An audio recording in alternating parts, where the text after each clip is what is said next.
A to Z Mysteries, The Empty Envelope by Ron Roy, Chapter 3. The kids marched next door to Ruth Rose's house. They found Nate in the living room, watching a video. His fingers and mouth were stained purple. "Nate, did you take Dink's letters?" Ruth Rose asked. Nate looked at his sister with big blue eyes. He shook his head. "Nope." Ruth Rose glanced at Dink and Josh. She rolled her eyes. "Okay then, who took them?" "We found your jammy fingerprints." Nate hid his hands under his t-shirt. "Steggy did," he said softly. Dink knelt down next to Nate. "Where did Steggy put the envelopes?" he asked.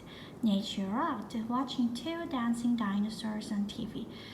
"Who the heck is Steggy?" Josh asked. "His favorite dinosaur," Ruth Rose said. She turned off the TV. "Nate, Dink really needs these letters. Can you show us where Steggy put them?" Nate let out a big sigh. He got up and walked into the kitchen. The kids followed. Nate pulled open the refrigerator door. A stuffed stegosaurus sat on a shelf next to a bowl of strawberry jello. Steggy had 5 blue envelopes in his mouth. Josh laughed. "Yo, Nate, don't you know dinosaurs hate the cold?" Nate pulled Steggy off the shelf and shut the door. "Steggy's playing mailman. It's hot outside," he said. Ruth Rose handed the envelopes to Dink. "It's not nice to take things without asking," she told her brother. "It's okay, Nate," Dink said, examining the envelopes for purple smudges. He wanted the letters to look perfect for Doris Duncan. Dink found a few splotches of grape jam and wiped them off on his pants. When he looked for more purple stains, he noticed the return address again. "This is weird," he said. Dink showed the return address to Josh and Ruth Rose. "Doris Duncan's mother's name is Bessie Duncan, so why are the letters from Old Bird?" "Maybe Old Bird mailed a note for her after she died," Josh said. Dink laid the envelopes in a row on the kitchen table. He pulled out the notes and placed them next to their envelopes. "But what about this?" Dink said. "The letters are all dated last week, but Doris Duncan told me her mom died last month." "Mind if I get us all some milk?" Josh asked. "Go ahead," Ruth Rose said, picking up the empty envelope. "And why would anyone send their own daughter an envelope with nothing in it?" Dink nodded. "It doesn't make any sense," he said. "Unless these letters aren't really from her mother. But why would Doris tell us a story like that?" Ruth Rose wondered.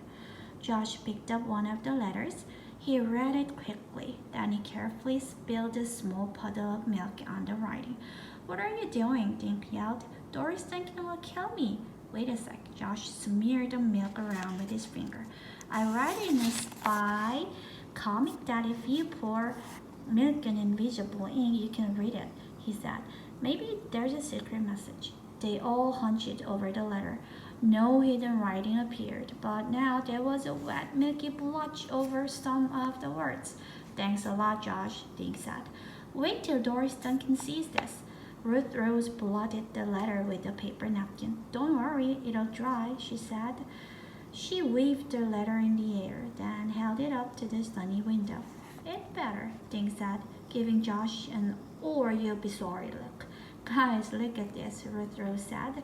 "There are 2 pinholes in the paper. The holes go right through the letters H and D."